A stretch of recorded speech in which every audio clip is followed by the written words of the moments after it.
প্রিয় শিক্ষার্থী বন্ধুরা, সবাই ভালো আছো? আজকে আমি অনলাইন ক্লাসে যুক্ত হয়েছি। মোহাম্মদ আবু সালাম, সহকারী শিক্ষক, গণিত। আমরা আজকে আলোচনা করব দশম শ্রেণীর পদার্থবিজ্ঞান নিয়ে। তো আজকে আমাদের আলোচনার বিষয় পদার্থবিজ্ঞান ত্রয়োদশ অধ্যায়, আধুনিক পদার্থবিজ্ঞান ও ইলেকট্রনিক্স। আধুনিক পদার্থবিজ্ঞান ও ইলেকট্রনিক্স। তো আজকে আমরা কি শিখব?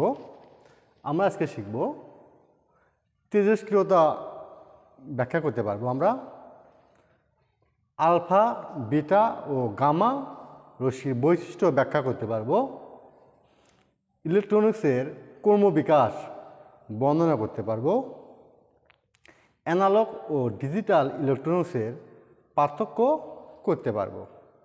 তো সবাই খেয়াল রাখবে, আধুনিক পদার্থবিজ্ঞান ও ইলেকট্রনিক্সের আমাদের প্রথম আলোচনার বিষয় ছিল তেজস্ক্রিয়তা। তো তেজস্ক্রিয়তা কি? কোনো মৌল থেকে স্বতঃস্ফূর্তভাবে তেজস্ক্রিয় কণা বা রশ্মি নির্গমের ঘটনাকে তেজস্ক্রিয়তা বলে। আবার শুনবে, কোনো মৌল থেকে স্বতঃস্ফূর্তভাবে তেজস্ক্রিয় কণা বা রশ্মি নির্গমের ঘটনাকে তেজস্ক্রিয়তা বলে। ফরাসি বিজ্ঞানী হেনরি বেকরেল 1852 থেকে 1908 ইউরেনিয়ামের তেজস্ক্রিয়তা আবিষ্কার করেন। তাহলে কি আবিষ্কার করছে? হেনরি বেকরেল 1852 থেকে 1908 ইউরেনিয়ামের তেজস্ক্রিয়তা আবিষ্কার করেন। তার তেজস্ক্রিয়তা কি? কোনো মৌল থেকে স্বতঃস্ফূর্তভাবে তেজস্ক্রিয় কণা বা রশ্মি নির্গমের ঘটনাকে তেজস্ক্রিয়তা বলা হয়। তাহলে তেজস্ক্রিয়তা ফরাসি বিজ্ঞানী হেনরি বেকরেল, সবাই মনে রাখবে, ইউরেনিয়ামের তেজস্ক্রিয়তা আবিষ্কার করেন। এই তেজস্ক্রিয়তা আমরা কী কাজে ব্যবহার করি? এর ব্যবহার কি? তেজস্ক্রিয়তার ব্যবহার রোগ নির্ণয়ে ব্যবহৃত হয়। কোথায় ব্যবহার করতে হয়? রোগ নির্ণয়ে ব্যবহার করা হয়, রোগ নিরাময়ে ব্যবহার করা হয়, কৃষিক্ষেত্রে ব্যবহৃত হয়, গোয়েন্দা কাজে ব্যবহার করতে হয়, শিল্পক্ষেত্রে ব্যবহৃত হয়।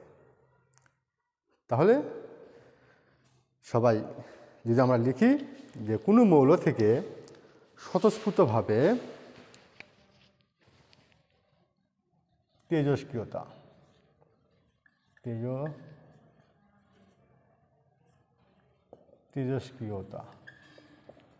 কোনো মৌল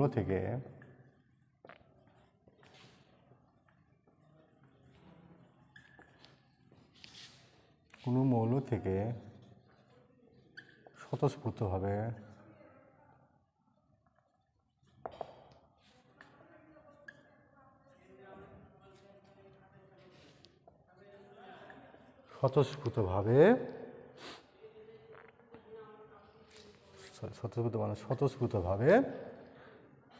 তেজস্ক্রিয়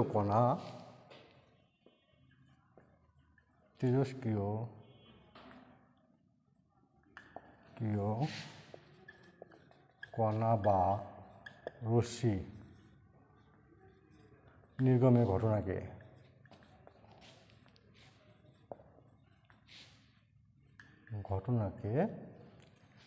তেজস্ক্রিয়তা বলে।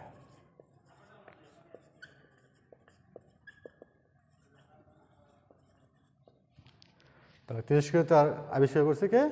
ফরাসি গণিতবিদ হেনরি বেকরেল। তাহলে তেজস্ক্রিয়তা আমরা কী কাজে ব্যবহার করবো? আমরা তেজস্ক্রিয়তা ব্যবহার আমরা কোথায় ব্যবহার করবো? 1 নম্বর আমরা করবো রোগ নির্ণয়ের ক্ষেত্রে, রোগ নির্ণয়ে। 2 নম্বর আমরা রোগ নিরাময়ে। 3 নম্বর ব্যবহার করবো আমরা কৃষিক্ষেত্রে।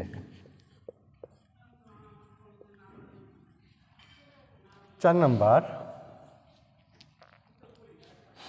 গোয়েন্দা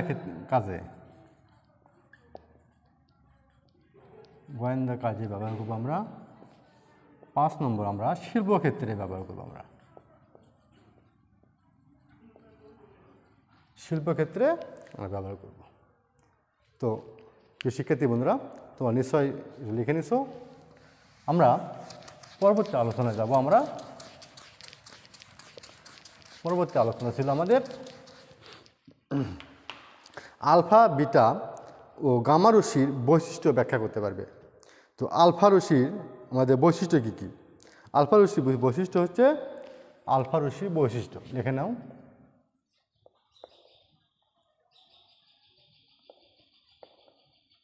আলফা রশ্মির বৈশিষ্ট্য, সবাই একবার শুনবে আগে। হিলিয়াম নিউক্লিয়াসে কোথায় ব্যবহার করা হবে? বৈশিষ্ট্য কী কী? হিলিয়াম নিউক্লিয়াসে হাইড্রোজেন পরমাণুর ভরের 4 গুণ, হাইড্রোজেন পরমাণু ভরের 4 গুণ, আধান 3.2 গুণন 10⁹ কুলম্ব আয়নায়ন সৃষ্টি করতে পারে। তাহলে আমরা কী করব? Helium nucleus. 1 নম্বর কী কী? 1 নম্বর হচ্ছে হিলিয়াম নিউক্লিয়াস।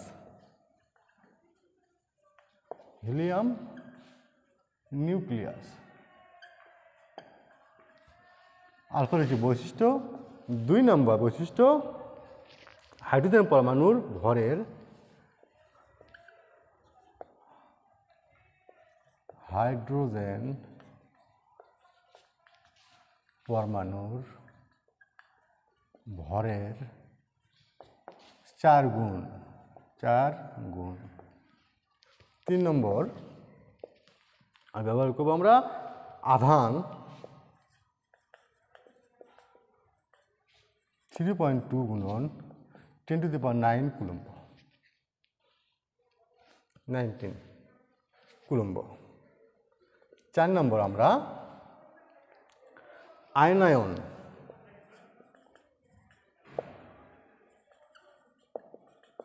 আয়নায়ন সৃষ্টি করতে।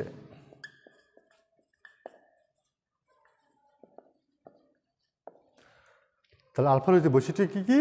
হিলিয়াম নিউক্লিয়াস, হাইড্রোজেন পরমাণুর ভরের 4 গুণ, আধান 3.2 গুণন 10⁻19 কুলম্ব আয়নায়ন সৃষ্টি করতে। এবারে আমরা বিটা রশ্মি বৈশিষ্ট্য আমরা লিখব। বিটা রশ্মি বৈশিষ্ট্য,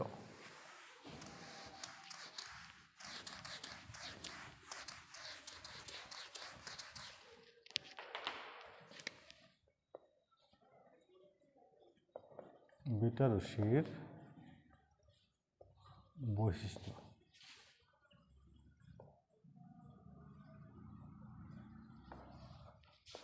বিটা রশ্মির বৈশিষ্ট্য আবার একবার শুনবো আমরা। ভর ইলেকট্রন ভরের সমান, ভর ইলেকট্রনের ভরের সমান, অর্থাৎ 9.1 গুণন 10⁻31 কেজি। ঋণাত্মক আধানযুক্ত, গ্যাসে আয়নায়ন সৃষ্টি করে। তাহলে আমরা ভর ইলেকট্রনের সমান, ভর 1 নম্বর কী লিখবো আমরা? ভর ইলেকট্রনের সমান, অর্থাৎ 9.1 গুণন 10⁻31 কেজি। 2 নম্বর ঋণাত্মক আধানযুক্ত,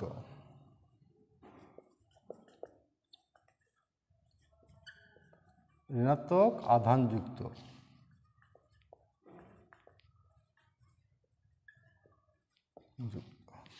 3 নম্বর গ্যাসে আয়নায়ন সৃষ্টি করে। তাতে গ্যাসে আয়নায়ন সৃষ্টি করে।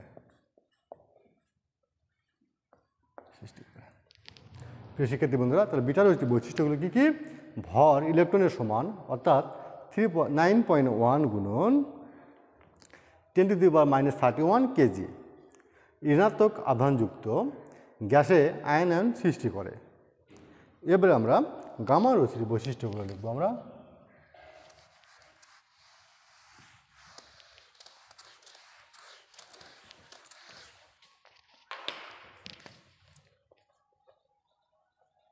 গামা রশ্মির বৈশিষ্ট্য। গামা রশ্মির বৈশিষ্ট্যগুলো 1 নম্বর তোমার সঙ্গে ভর নেই। 1 নম্বর ভর নেই। 2 নম্বর দুর্বল আয়নায়ন ক্ষমতা। বেগ 3.10⁸ মিটার/সেকেন্ড ইনভার্স। তাহলে আমরা কী হবে? 1 নম্বর আমাদের ভর নেই। 2 নম্বর দুর্বল আধান নিরপেক্ষ। আধান নিরপেক্ষ। 3 নম্বর দুর্বল আয়নায়ন ক্ষমতা। দুর্বল আয়নায়ন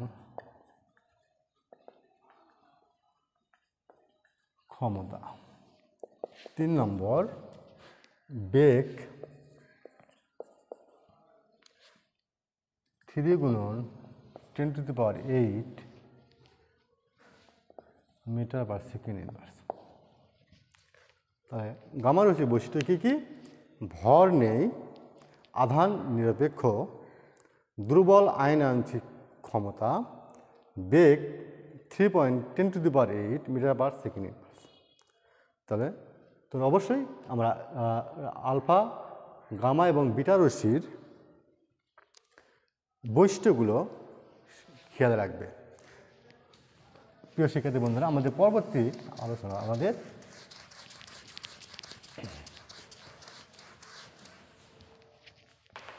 ইলেকট্রনিক্স। ইলেকট্রনিক্স কি? Vacuum tube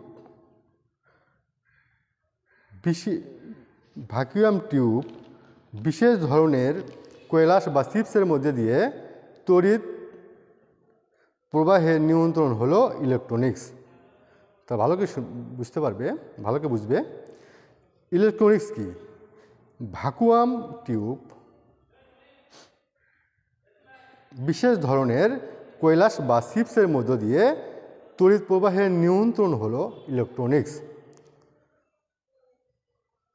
radio, television, phone, fax, computer, camera, ঘড়ি ইত্যাদি ডিভাইস ইলেকট্রনের অবদান। তাহলে আমরা এই ইলেকট্রনের অবদান আমাদের পৃথিবীতে বিশেষ ভূমিকা পালন করে। অর্থাৎ এই ইলেকট্রনিক্স ছাড়া আমরা আমাদের জীবনটাকে এক মুহূর্তে আনন্দময় করে তুলতে পারি না, আমরা চলতে পারি না। তো ইলেকট্রনিক্স কি? ভ্যাকুয়াম টিউব বিশেষ ধরনের Kailash electronics.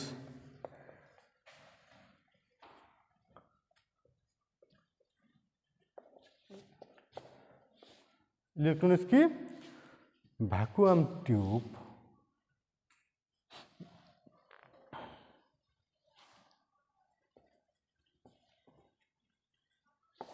Vacuum tube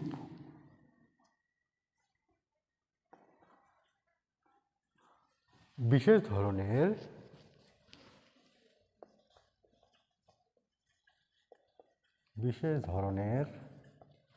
Kailash বা চিপস। কৈলাস বা চিপসের মধ্য দিয়ে তড়িৎ চিপস এর মধ্য দিয়ে তড়িৎ প্রবাহের নিয়ন্ত্রণ হলো তড়িৎ প্রবাহের নিয়ন্ত্রণ হলো ইলেকট্রনিক্স।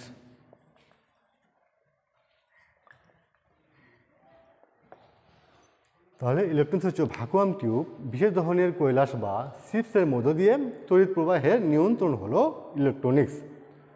তাহলে এই ইলেকট্রনিক্সে আমাদের radio, television, phone, fax, camera, ঘড়ি ইত্যাদি ডিভাইস এই ইলেকট্রনের অবদান।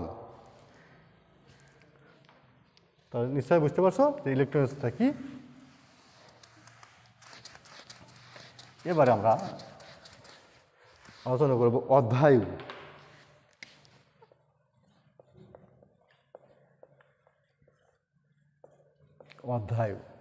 অধ্যায়ু কি? যে সময়ে কোনো তেজস্ক্রিয়তা পদার্থের মোট পরমাণুর ঠিক অর্ধেক পরিমাণ ক্ষয়প্রাপ্ত হয় তাকে ওই পদার্থের অধ্যায়ু বলা হয়। তাহলে যে সময়ে কোনো তেজস্ক্রিয়তা পদার্থের মোট পরমাণুর ঠিক অর্ধেক পরিমাণ ক্ষয়প্রাপ্ত হয় তাকে ওই পদার্থের অধ্যায়ু বলা হয়।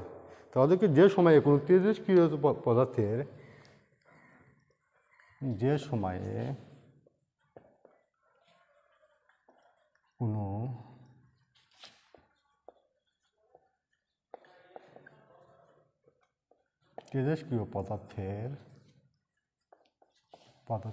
কোনো তেজস্ক্রিয় পদার্থের মোট পরমাণুর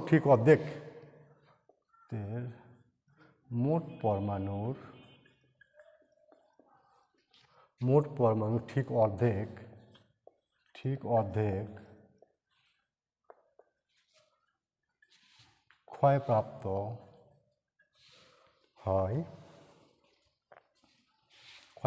হয় তাকে ওই পদার্থের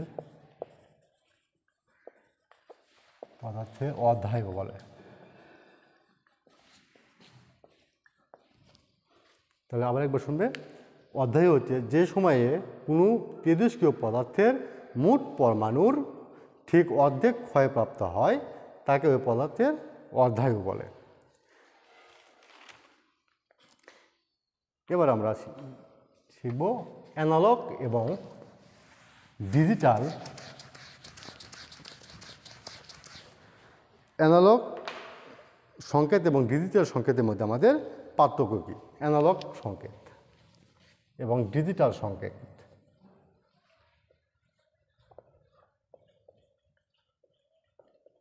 অ্যানালগ সংকেত এবং ডিজিটাল সংকেত। তাহলে যে সংকেতের মান নিরবিচ্ছিন্নভাবে পরিবর্তিত হয় তাকে বলা হবে অ্যানালগ সংকেত। তাহলে যে সংকেতের মান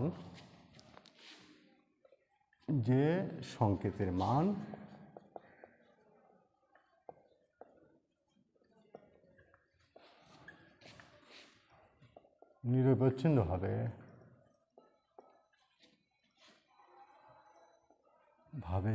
পরিবর্তিত হয়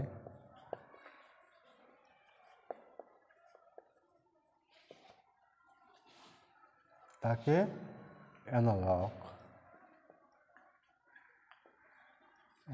সংকেত বলে। আমরা অ্যানালগ সংকেতের যদি আমরা চিত্র আঁকি আমরা তাহলে কী পাবো?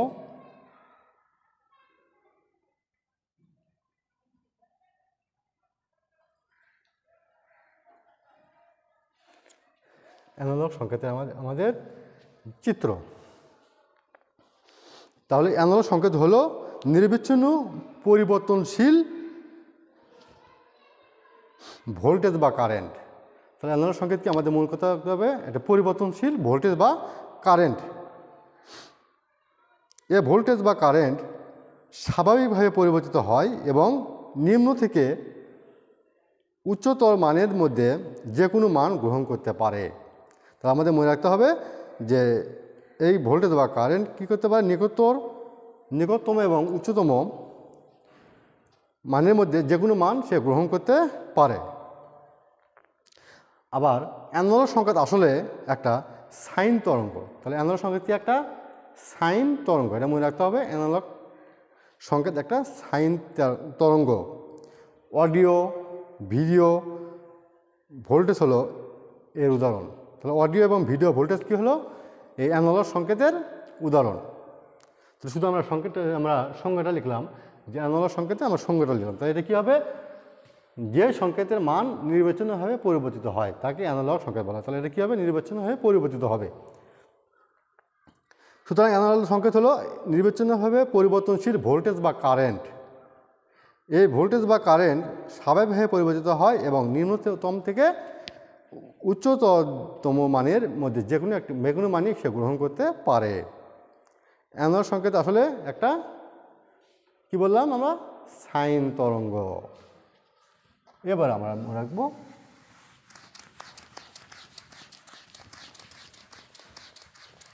ডিজিটাল সংকেত।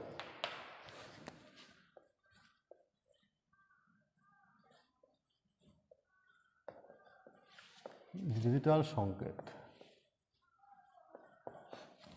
সংকেত কি আমাদের, ডিজিট শব্দের অর্থ কি, সংখ্যা। ডিজিট শব্দের অর্থ সংখ্যা। তা ডিজিটাল পদ্ধতি এসেছে ডিজিট সংখ্যা থেকে। ডিজিটাল সংকেত বলতে আমরা সেই যোগাযোগ বা সংকেত বোঝাই যা শুধু কিছু নির্দিষ্ট মান গ্রহণ করতে পারে। তাহলে কী করতে পারে, সে শুধু নির্দিষ্ট মান গ্রহণ করতে পারে। তাহলে আমরা লিখব ডিজিট শব্দটির অর্থ হলো সংখ্যা।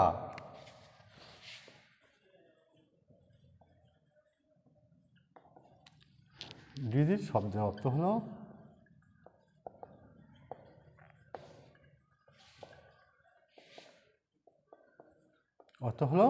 সংখ্যা। ডিজিটাল শব্দটি এসেছে ডিজিট বা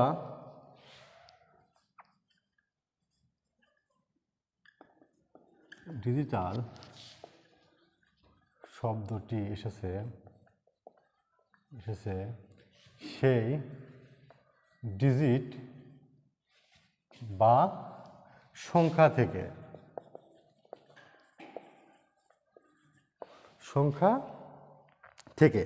ডিজিটাল সংকেত বলতে সেই যোগাযোগ সংকেতকে বোঝায়। ডিজিটাল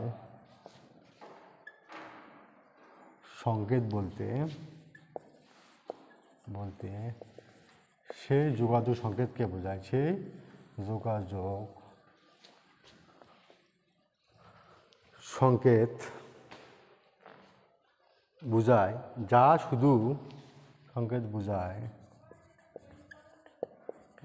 শুধু নির্দিষ্ট মান গ্রহণ করতে পারে। যা শুধু কিছু নির্দিষ্ট মান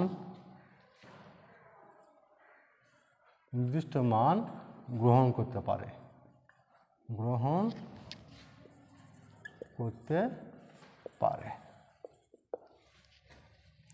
তাহলে ডিজিটাল সংকেত হলো, ডিজিট শব্দের অর্থ হলো সংখ্যা।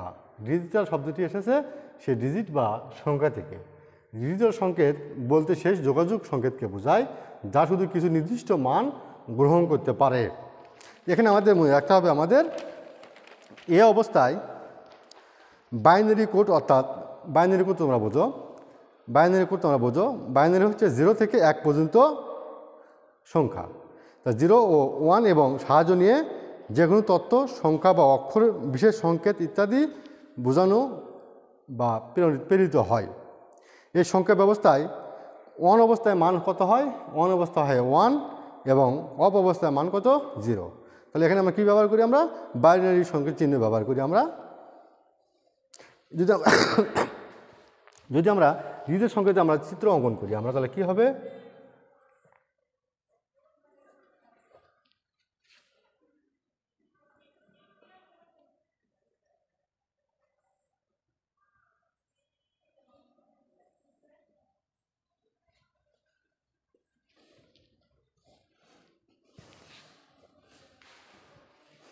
এটা কি আমার ডিজিটাল সংকেত। তো প্রিয় শিক্ষার্থী বন্ধুরা, আমাদের আলোচনার বিষয় ছিল আজকে আমাদের ডিজিটাল সংকেত এবং অ্যানালগ সংকেতের পার্থক্য পর্যন্ত আমাদের আজকে আলোচনার বিষয় ছিল। আমরা পরবর্তী ক্লাসে আমরা এই বিষয় নিয়ে আরও বিস্তারিত আলোচনা করব। আজকে এ পর্যন্তই। তো তোমরা সবাই ভালো থাকবে। আমরা পরবর্তী ক্লাসে আমরা আরও বিশেষভাবে আলোচনা করব। সবাই ভালো থাকবে। এ পর্যন্তই। খোদা হাফেজ।